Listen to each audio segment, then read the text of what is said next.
Olá a todos, espero que vocês estejam bem. Eu sou Walter Canzares Filho, atualmente professor de informática e também auxiliar docente de informática da ETEC Filadélfia Gouveia Neto, no Centro Paulo Souza. E hoje fui convidado a participar do CIPAT 2022. Preparei um material para vocês com cuidados e boas práticas na segurança cibernética. E vou compartilhar com vocês agora.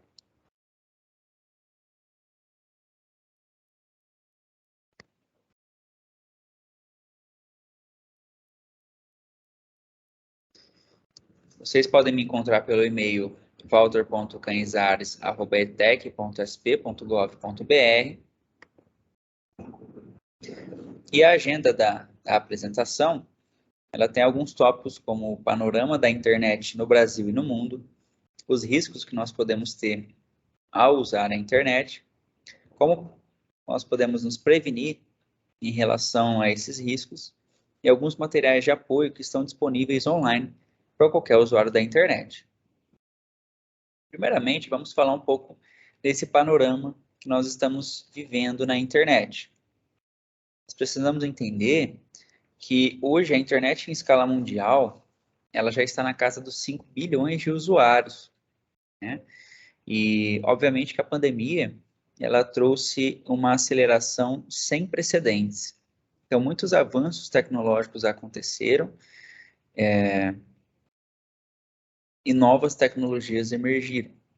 Então, hoje no nosso cotidiano, nós vivenciamos o comércio eletrônico, as redes sociais, o estudo à distância, o teletrabalho, a telemedicina e funções de internet banking.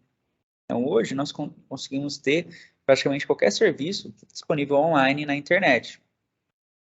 E ao utilizar esses serviços, nós podemos ter, e nós precisamos reconhecer os riscos que este meio nos traz e adotar algumas medidas de prevenção. No Brasil, cerca de 152 milhões de pessoas têm acesso à internet. Então, nós temos mais de 70% da população brasileira com acesso à internet.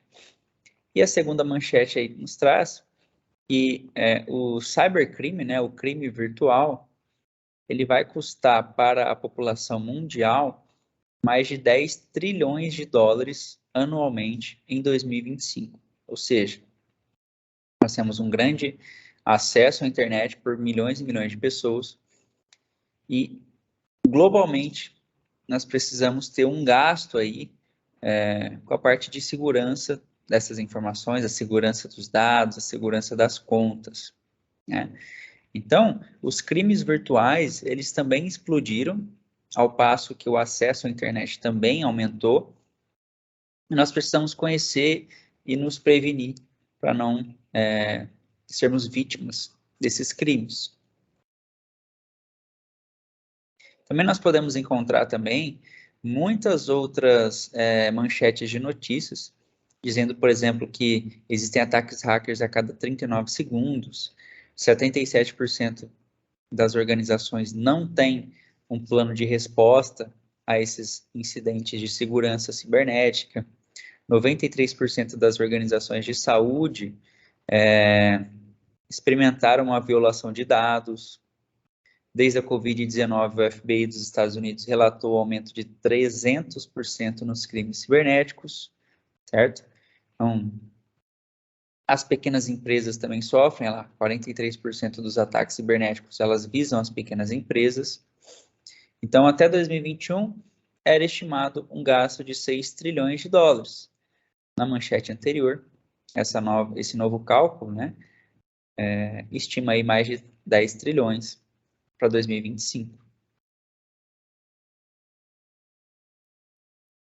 Então, a gente precisa entender que, primeiramente, não existe nada 100% seguro, principalmente na internet, né? Nós podemos ter vários riscos em relação ao furto de dados pessoais, a perda da privacidade desses dados, invasão de contas, indisponibilidade dos serviços, perdas financeiras, danos à imagem e perda de confiança na tecnologia. Onde nós podemos enxergar as principais vulnerabilidades? projetos que não levam em conta a segurança, aplicativos, sites, programas que não levam em conta essa segurança, defeitos que podem ter no software, o uso inadequado desses sistemas, além da fraqueza advindas da complexidade desses sistemas. Então, a gente não consegue encontrar hoje um sistema 100% seguro. Sempre vai existir brechas, sempre vai existir, por exemplo, o fator humano. Também é um elo inseguro em relação aos sistemas. E quem está interessado nisso, né? Quem são os atacantes nesse caso? Grande parte criminosos, espiões, vândalos e até mesmo o governo, dependendo do tipo de risco e do tipo da insegurança que nós podemos ter dentro da internet. Então, a gente precisa primeiro pensar que não existe nada 100% seguro, nem o aplicativo de banco, nem o aplicativo de mensagens, nem os sites governamentais. Nós tivemos casos, há meses atrás, onde houveram vazamentos de dados de sites governamentais, vazamento de dados em sites de banco. Então, isso expõe para a gente que, mesmo entregando as nossas informações a essas agências respeitadas, ainda assim não há garantia que é 100% seguro. Nós precisamos ficar ligados. E a internet por si só, ela não foi projetada para ser segura. A internet, ela foi projetada para garantir uma hiperconectividade entre os humanos. E ela, em primeiro caso, não foi pensada para ser segura, para que essa conexão, para essa conectividade seja segura, certo? Então, vários processos econômicos, eles foram acelerados pela digitalização e existe uma grande quantidade de usuários da internet. E essa grande quantidade de usuários vão se tornar foco, né? Vão se tornar alvos para pessoas mal intencionadas, como os atacantes, os criminosos, né? Os conhecidos hackers e crackers da internet. E a gente precisa também entender que o dinheiro está na internet, os dados estão na internet. E hoje em dia, as informações, os dados de usuário são muito mais importantes que propriamente o dinheiro. Hoje em dia, a gente faz o Pix online, a gente cria contas em diversos sites, e essas contas têm vinculados endereços, CPFs, contas bancárias, cartões de crédito.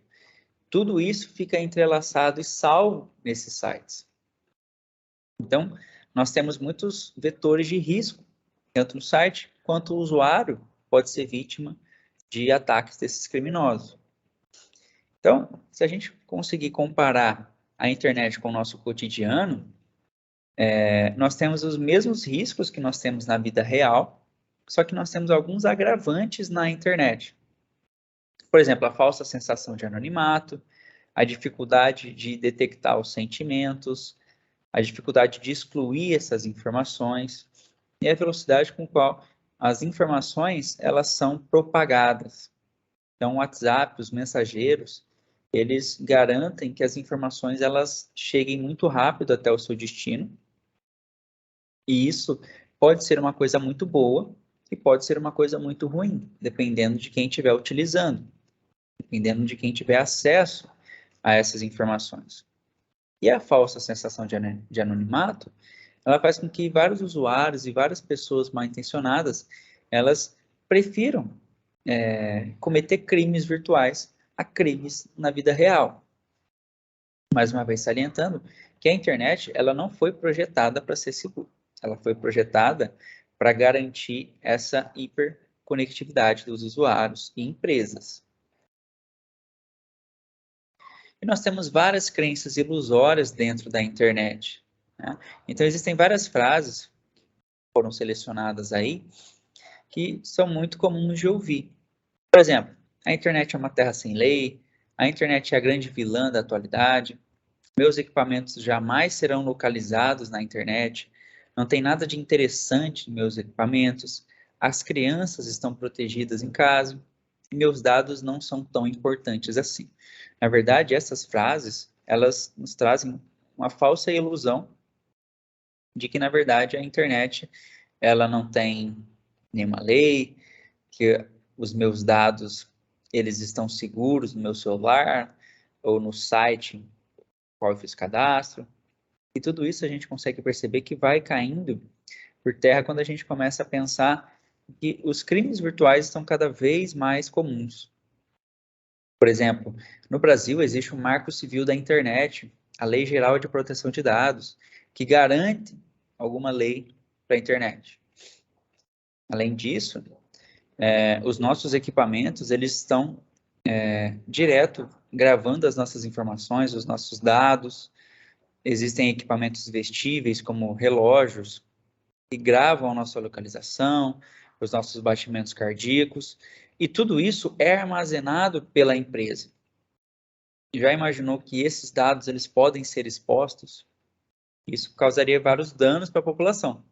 Então é interessante a gente refletir quantas informações existem dentro dos nossos dispositivos, quão grave é um possível vazamento de dados ou esse roubo de informações. Tá? A gente precisa ficar ligado para tentar se expor o mínimo possível dentro da internet. Baixar a quantidade mínima de aplicações para os nossos celulares. Certo? Alguns riscos que nós podemos encontrar, selecionei os principais da atualidade aí dos nossos últimos meses, e muitas pessoas podem se identificar com alguns desses golpes da internet, ou que conhecem pessoas que sofreram esses golpes, né? Ou que já viram noticiados. A principal delas, nós podemos destacar, é em relação à conhecida engenharia social, né? A engenharia social pode chegar para a gente como um simples SMS no celular, uma simples mensagem no WhatsApp ou um e-mail, pedindo, por exemplo, informações sensíveis, um senso de urgência nas mensagens, pessoas tentando se passar por outras, por exemplo. E a engenharia social basicamente tem o foco em enganar as pessoas, enganar essas vítimas, persuadir essas vítimas a fornecer justamente as informações pessoais e até mesmo realizar acesso a páginas falsas de compras, páginas falsas de empresas e também tentar realizar infecções por malwares. Esses malwares são justamente aplicações mal intencionadas que são instaladas no computador ou no celular. Então, não é interessante baixar aplicativos, acessar sites que não sejam oficiais. E a gente vai entender como identificar isso. Os principais golpes aplicados na internet são os famosos phishings. Os phishings são golpes de pescaria. Esses golpes de pescaria, na tradução literal, são basicamente enviar e-mails e SMS tentando se passar por outras páginas, né, criando assim uma página falsa e tentar fisgar a sua vítima por meio de mensagens de promoções, por exemplo, né, de valores irreais a produtos e um senso de urgência, né, para que essas vítimas caiam nesses golpes de phishing. Então, dentro também desses golpes aplicados na internet, nós temos o estelionato, a chantagem, o aliciamento, invasão da privacidade, o cyberbullying, que é uma questão muito perigosa e que está aliada aí àquela falsa sensação de anonimato, páginas e aplicativos falsos, códigos maliciosos, que são também conhecidos como malwares, além das fake news, e marcaram muito o nosso processo da pandemia, marcam o nosso processo da pandemia, e é uma coisa que nós precisamos tomar cuidado, principalmente na época das eleições também.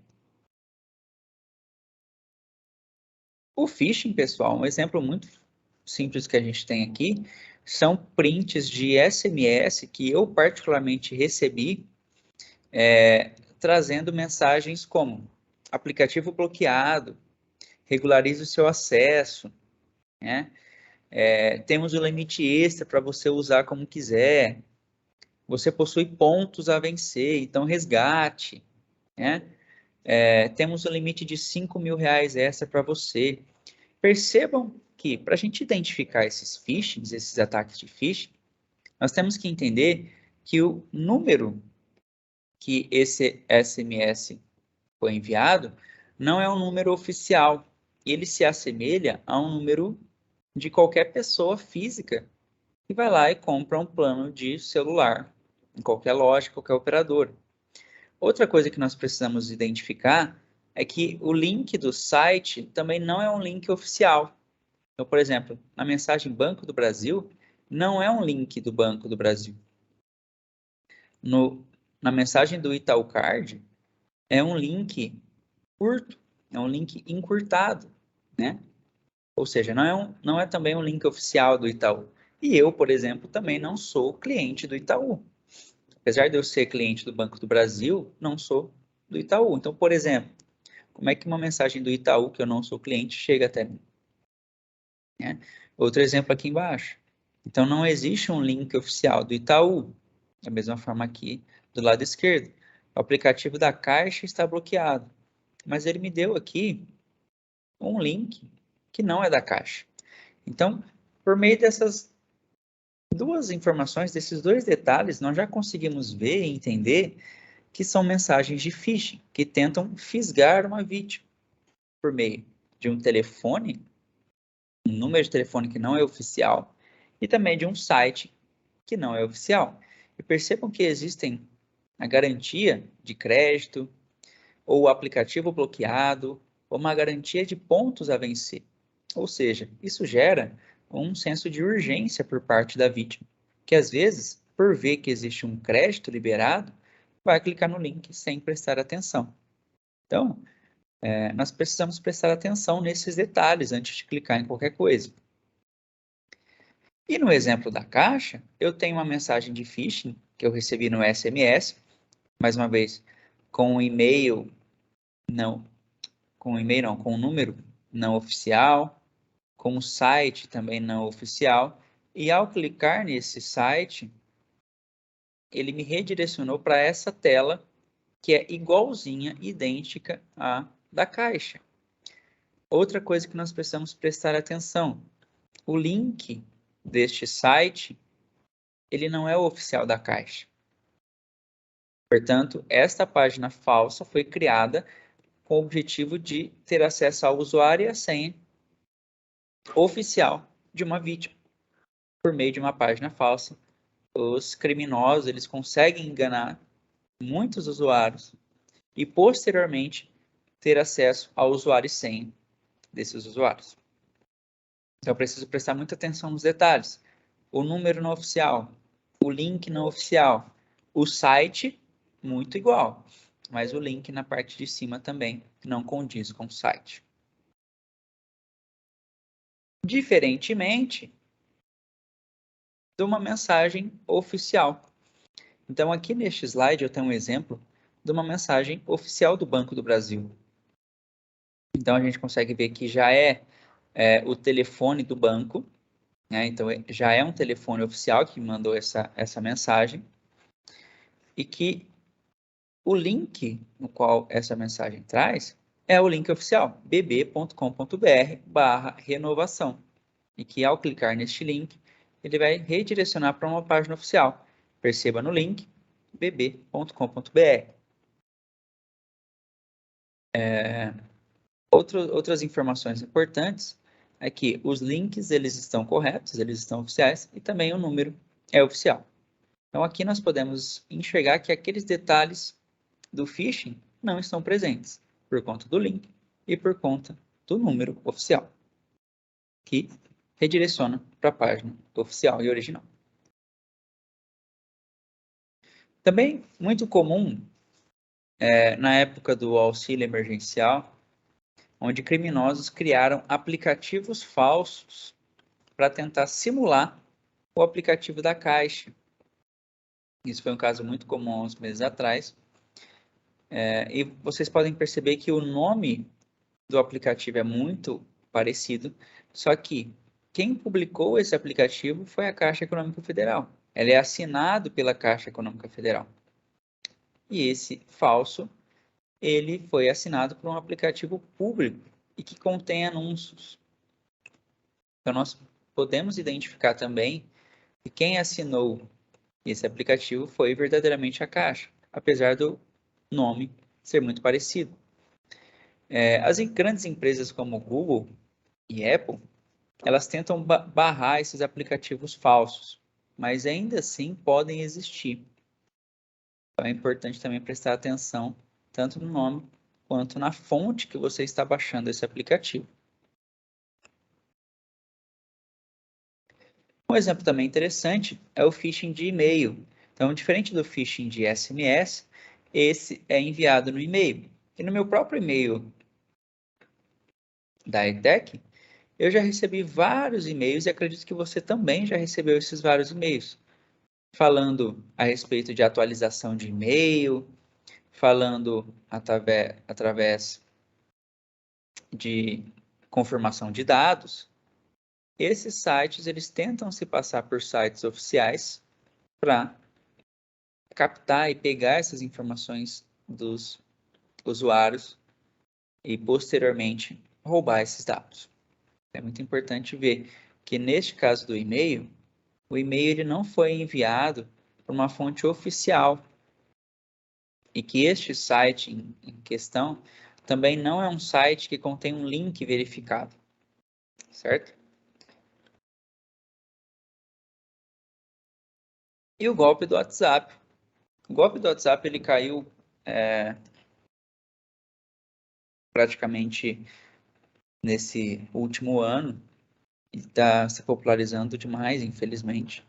Mas que basicamente a pessoa ela consegue clonar, na verdade, o criminoso consegue clonar o WhatsApp de um terceiro, baseado na confirmação via SMS. Então é muito importante não compartilhar os códigos SMS que a gente recebe. O WhatsApp ele tem uma verificação de SMS, sim, mas que você não pode passar, uma informação intransferível. E existem vários golpes rolando na internet com isso, que você precisa enviar o código de confirmação, quando na verdade o código de confirmação que você recebe é intransferível. E as fake news. Muito importante falar que a pandemia trouxe isso à tona e que as eleições também trazem isso à tona. A gente precisa sempre verificar as informações, checar em fontes oficiais as informações para não cair nesse tipo de golpe.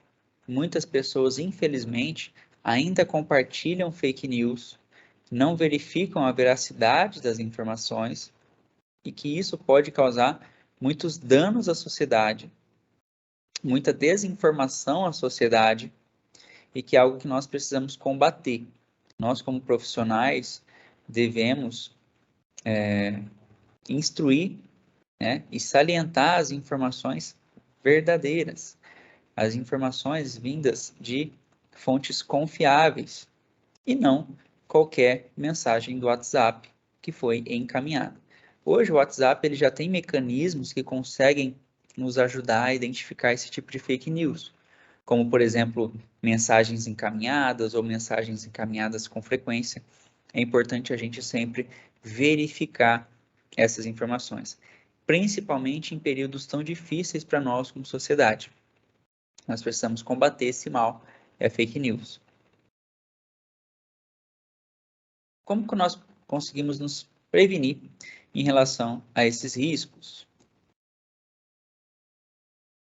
Primeiramente, a gente precisa pensar em manter a nossa privacidade, ou seja, quanto mais informações eu tiver nas minhas redes sociais, maiores as chances de eu me tornar uma vítima, porque um criminoso pode conhecer cada vez melhor a minha pessoa. Então, alguns indícios, como por exemplo, retorno de e-mail, problema de cartão e até notificação de acesso, podem trazer indícios de invasão de privacidade, né? Então, é sempre bom gerar uma autenticação de 2 fatores, é sempre bom manter os dados atualizados e é sempre bom manter esses dados em sites confiáveis. E nós podemos identificar mensagens maliciosas com erro de linguagem, por exemplo, com uma certa urgência, pedido de sigilo e quantias absurdas. E a gente sempre tem que pensar também que não existe almoço grátis, ou seja, eu não vou ganhar nenhuma promoção gratuita e uma promoção que nem sequer eu me inscrevi, certo? Não responder mensagens estranhas, não clicar em links não oficiais e também números não oficiais. Então, o exemplo que eu trago no slide é um pouco gritante, mas que acontece. Então, a gente consegue entender que essas mensagens, elas trazem um erro de linguagem, uma certa urgência, né? Só que, infelizmente, isso acontece bastante e muitas pessoas acabam caindo, né? Pessoas que às vezes não têm tanto contato com tecnologia, né? Acabam sendo essas vítimas. Mas, via de regra, nós precisamos nos instruir e também instruir as próximas pessoas que utilizam dessa tecnologia e tentar dar o mínimo de abertura possível para esses golpes. Outra coisa interessante é que a gente consegue manter os nossos dispositivos protegidos. E existe uma regra. O melhor antivírus é o usuário. Por quê? É o usuário que vai clicar em determinado link, é o usuário que vai tentar acessar determinado site, baixar determinado aplicativo. Nós conseguimos manter os nossos dispositivos protegidos fazendo atualizações constantes e tendo uma versão original desses sistemas. Alterar senhas periodicamente também é uma boa forma de proteger os dispositivos e também utilizar outras opções de autenticação. Por exemplo, a autenticação de 2 fatores, no qual é possível cadastrar um telefone, um celular, para fazer login em determinado site. Por exemplo, o nosso e-mail institucional, ele tem essa opção de autenticação de 2 fatores. Utilizar PIN no celular, o número de PIN ou bloqueio de número PIN no celular. Zelar pelas instalações de aplicativos. Evitar softwares piratas. Mais uma vez, não existe almoço grátis. Se o software é pirata e é gratuito, com certeza o desenvolvedor, o criminoso que desenvolveu determinado software pirata, tem interesse nas suas informações. E instalar um software pirata em um celular ou em um computador é abrir uma porta para esses criminosos para o dispositivo. E além disso, uma coisa muito importante e que muitas vezes a gente se esquece: fazer backup. Backup é o ato, né, de fazer uma cópia de segurança das suas informações, das suas fotos, dos seus dados, dos seus documentos. É sempre importante ter cópias de segurança dessas informações. E, de preferência, cópias de segurança em locais seguros. É muito interessante a gente utilizar, por exemplo, o backup em nuvem do OneDrive, por exemplo, que já vem no nosso e-mail institucional. Backups offline também, ou seja, backups em pendrives, backups em HD externos também são importantes, mas é sempre bom manter 2, 3, 4, quanto mais cópias, melhor. Seja elas em pendrives, que são mais inseguros, e até mesmo na nuvem, né, no seu e-mail institucional, por exemplo, que aí é uma forma mais segura de ter esses backups. Não adianta nada eu ter esses backups no meu pendrive e perder o meu pendrive. Então também é preciso entender os riscos que isso nos traz. Para proteger as nossas contas, nós devemos utilizar boas senhas. Senhas que são difíceis de lembrar, muitas vezes para muitos usuários. Mas é interessante a gente pensar em senhas que não tenham dados pessoais, não tenham sequências de teclado e que também não tenham palavras de contexto onde elas são utilizadas. O que nós devemos usar? Números e caracteres além de letras. Caracteres em letra maiúscula, letra minúscula. Senhas longas, a partir de 8 caracteres já é interessante, né? E se você quiser ter uma senha que você vai lembrar, troque. Use letras maiúsculas, use números no lugar de letras. Assim você consegue garantir uma boa senha. E evitar de reutilizar senhas. A mesma senha para várias aplicações pode ser um fator de risco para você. Que a partir do momento que um criminoso descobre essa senha, ele também descobre a senha de outros vários sites. Então é interessante a gente pensar em ter senhas fortes e utilizar senhas diferentes para determinados sites. Não enviar essas senhas por telefone, não anotar essas senhas em post-its, não enviar essas senhas por e-mail, porque essas informações elas também podem ser interceptadas.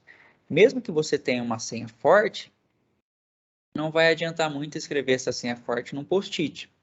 Apesar do momento que um criminoso tem esse post-it em mãos, ele vai ter a sua senha forte em mãos. E sempre tentar verificar em 2 etapas essa autenticação. Seja no e-mail, seja no WhatsApp, seja no telefone. Sempre é possível verificar em 2 etapas. E para finalizar, um material de apoio que eu posso indicar a vocês do Comitê Gestor da Internet. Então, existem várias cartilhas que tentam ensinar os usuários a utilizar bem a internet. Por exemplo, a cartilha de segurança para a internet, outras cartilhas como Internet Segura, Cidadão na Rede e o Fique Esperto. Todos eles são sites e cartilhas oficiais do Comitê Gestor de Internet do Brasil e são ótimas fontes de informação. Informação essa de uma fonte confiável. Eu agradeço a atenção. Fico feliz de ter sido convidado para esse PAT 2022. Você consegue me encontrar no e-mail, você consegue me encontrar no LinkedIn, e você consegue ver o meu Lattes por meio do link que está aí na tela. Eu sou o Walter Canzares Filho, agradeço a sua atenção, agradeço a organização do CIPAT pelo convite e fico à disposição para qualquer dúvida e para qualquer debate que a gente tenha sobre a segurança cibernética. Muito obrigado a todos e até a próxima. Um abraço.